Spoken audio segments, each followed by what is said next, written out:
은주는 TV.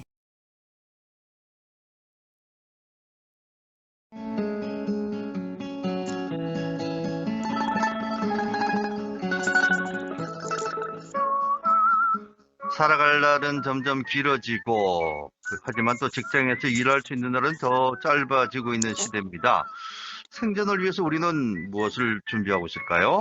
그래서 준비한 은퇴 후 인생 2막을 함께 준비하는 시간입니다. 인생 2모작. 이 시간 은퇴 준비 실전연구소 김관열 소장 만나보겠습니다. 소장님 안녕하십니까? 예, 안녕하세요. 아트코치 국내 1호 은퇴준비 실전연구소 소장 김관열입니다. 네. 자, 이 계속해서 이어지는 내용을 쭉쭉쭉쭉 연결을 해주고 계시는데, 예, 예. 지난 시간에는 혼자서도 잘 즐길 수 있는 삶, 표현을 혼즐삼이라고 이렇게 표현을 하셨습니다. 이것을 위해서 준비해야 될 아이템으로 퇴직 후에 고정적으로 출퇴근할 생활 공간을 확보하라라는 그런 얘기를 해 주셨습니다. 자, 그렇다면 오늘 이 혼즐 삶을 위한 두 번째 아이템을 알려주실 텐데요. 예, 예. 예, 혼줄삼에서 두 번째 이제 준비할 아이템을 오늘 말씀을 드리면요. 네. 자기 관리하에 운영할 고정적인 생활 자금을 확보하는 것입니다. 이건 쉬운 문제는 아닌 것 같습니다. 예, 예, 돈 문제죠.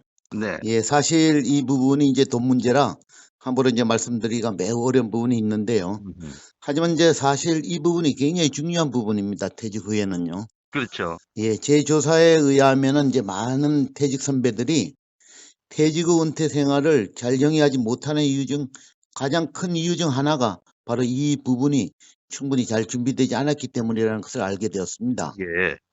이제 물론 이제 각 가정마다 이제 가게를 운영하는 스타일이 좀 다르고 재정 상태도 뭐 다 다르지 않겠습니까? 그렇죠. 그래서 이 부분을 뭐라고 딱 단정 짓기는 어려운 부분이 분명히 있는데 하지만 저같이 이제 일반적으로 직장 생활을 하다가 정년퇴직을 한 일반 그런 그 정년퇴직자의 경우에는 특히 관심을 가져야 될 부분이라는 것을 저는 굉장히 강조를 드립니다. 그렇습니다. 뭐 어떤 부분에 있어서 사실 돈 문제는 관심을 많이 가져야 되는 그런 부분일 텐데, 예. 그 경제적인 이런 문제 때문에 퇴직 후에도 다시 돈을 벌어야겠다라고 그렇게 생각하는 경우도 많을 것 같아요. 예, 그렇습니다. 이제 자연스럽게 퇴직 후에도 재취업을 한다든지 혹은 뭐 창업을 하는 경우가 있는데 그렇게 되시는 경우는 그렇게 하시면 되는데 음, 대부분의 퇴직자가 이제 그게 쉽지가 않죠. 소위 그렇습니다. 이제 퇴직은 이제 백수가 되는데요. 근데 어떻게 해서라도 또 다시 돈을 버는 것에만 중점을 두는 경우를 저는 많이 봤는데 저는 그거보다도 지금까지 번 돈과 그다음 앞으로 이제 연금 같은 게 나오지 않습니까? 네. 이 연금 같은 것을 어떻게 쓸 것인가에 대한 부분 또한 매우 중요하다는 것입니다. 음흠. 어떻게 보면 더 중요할지도 모르죠. 그래서 이제 각자의 상황을 잘 파악해가지고 퇴직 후에 꼭 자기 관리하에 쓸 생활 자금을 확보하실 것을 권해드리는 것입니다. 네. 이제 사실 제 경우는 이렇게 보면 저조차도 퇴직 전에는 퇴직 후 제 예상 수입이 정확히 얼마인지 잘 몰랐다는 거죠. 네. 네, 그런데 이제 이 부분이 잘 준비되어 있지 않으면은 퇴직 후 뭐 각자가 이제 하고자 하는 일들이 있을 텐데 그 하고자 하는 많은 부분을 할 수 없는 장애 요소로 작용한다는 것은 아주 분명합니다. 음흠. 그래서 제가 저번 시간에 강조했던 자기 생활 공간 마련 같은 것이 힘들어져 가지고 체계적인 퇴직 생활이 너무나 어렵게 느껴지는 거죠. 그렇군요. 예, 예. 저는 이제 저보다 먼저 퇴직한 선배들을 통해 가지고 이 부분을 너무나 크게 이제 느껴왔습니다. 그래서 음흠. 퇴직을 하기 전에 이 부분을 명확히 해 두셔야 하는데 이를 위해서는 몇 가지 진행해야 될 일들이 좀 있다는 것입니다. 그러니까 퇴직을 하시기 전에 퇴직 후에 이런 일들을 해야겠다라고 계획을 잡으면서 미리 준비해야 될 그런 내용들이군요. 예, 예, 자, 그렇습니다. 어떤 것들이 있을까요? 그래서 이 부분은 저는 한 세 가지 정도로 말씀을 드리고 싶은데요. 네. 첫 번째는 퇴직 후에 자기의 예상 수입원에 대해서 그런 부분을 정확히 좀 파악을 해보라는 얘기입니다. 음흠. 예를 들면 우리가 이제 퇴직을 하면 퇴직연금이 나오고요. 그다음에 일정 나이가 되면은 국민연금이라는 게 또 나오고 네. 또 각자가 개인연금을 든 경우에는 개인연금이 확보가 돼 있을 거고요. 그렇죠. 또 기타 여러 가지 수입이 줄 수가 있는데요. 예를 들면 이제 건물이 있는 경우는 상가 임대 수익금이나 그런 게 있을 수가 있고 또 음, 각자가 이제 증권이나 펀드 등 개인마다 다르지만은 이런 모든 수익금을 정확히 퇴직 후에 연차적으로 얼마나 생기는지 파악해보라는 얘기입니다. 예, 앞으로 어떻게 활용할 것인가에 대해서 이제 판단을 해보고요. 네, 각 수입원에 대해서 그 관리를 누가 할 것인지 음, 관리 주체와 그 다음에 거기에 해당되는 그런 돈에 대해서는 운영을 어떻게 할 건지를 관계자와 이제 상의해가지고 잠정 결정을 하라는 것인데 물론 여기 이제 관계자라 그러면은 배우자를 나타내는데요.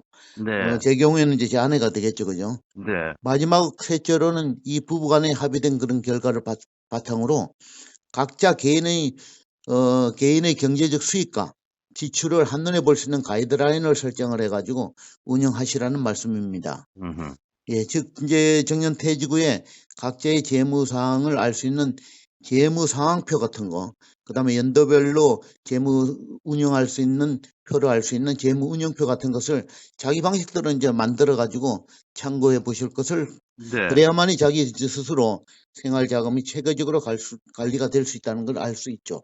예. 근데 이제 대부분의 사람들이 퇴직 전까지 만약에 급여 생활자일 경우에 지출에 대한 것을 갖다가 체계적으로 그렇게 해놓는 경우가 그렇게 많지 않은 것 같더라고요. 그러다 보니까 맞습니다. 퇴직 후에도 수입이나 이런 것들이 어떻게 보면 사실 명확하지 않은 것인데 이 명확하지 않은 것을 가지고 계획을 어떻게 짜느냐라고 하면서 지레 겁먹고 그리고 또 포기하시는 분들 많이 계시는 것 같더라고요. 그래서 예, 예. 우리 저 소장님은 퇴직 전에 어떻게 하셨는지 그게 좀 궁금하네요. 아, 예, 예. 물론 이제 제 경우에도 이 문제를 해결하기 위해서 아내와 약간의 진통은 있었죠. 예, 근데 아까 제가 설명드린 그 방법, 세 가지 방법에 따라 가지고 저도 이제 퇴직 후에 제가 얼마나 그 연도별로 예상 수익금이 얼마 되는지를 먼저 파악을 했고요. 네, 그 파악한 걸 가지고 아내와 충분히 협의를 통해 가지고 퇴직 전에 제 스스로 활용 가능한 생활 자금을 확보를 하였던 거죠. 물론 이제 아내와 잘 협의가 돼야 되는 거죠. 네. 그러니까 중요한 것은 절대로 배우자와 밀당을 하지 마시라는 얘기입니다. 아, 그래요? 네, 예, 이제 부부간의 생각이 막상 진행을 하다 보면 조금씩 다릅니다. 네, 그래서 상의를 안 하면 잘 모르는 경우가 많죠. 음, 그래서 가정의 상황에 맞춰가지고 충분히 잘 상의하시고 퇴직 전에, 그러니까 중요한 건 이것도 퇴직 전에 하시라는 얘기입니다. 네, 퇴직 전에 이 부분도 미리 결정하셔야 된다는 것입니다. 음. 문제 돈 문제라 해가지고 시시하지 마시고 일반 퇴직자에게는 현실적으로 어떻게 보면 가장 중요한 문제라는 것입니다. 네. 배우자와 허심탄회하게 대화를 통해 가지고 어떤 금전 문제를 해결하는 것이 가장 좋다. 이렇게 일단은 정리를 할 수 있을 것 같습니다. 다시 예, 예, 말해서 그렇습니다. 배우자와 밀당하지 말아라. 예, 요건 꼭 기억을 하도록 하겠습니다. 예. 자, 오늘 여기까지 듣도록 하죠. 지금까지 인생 이모작 은퇴 준비 실전 연구소의 김관열 소장이었습니다. 소장님 오늘 말씀 고맙습니다. 예, 감사합니다.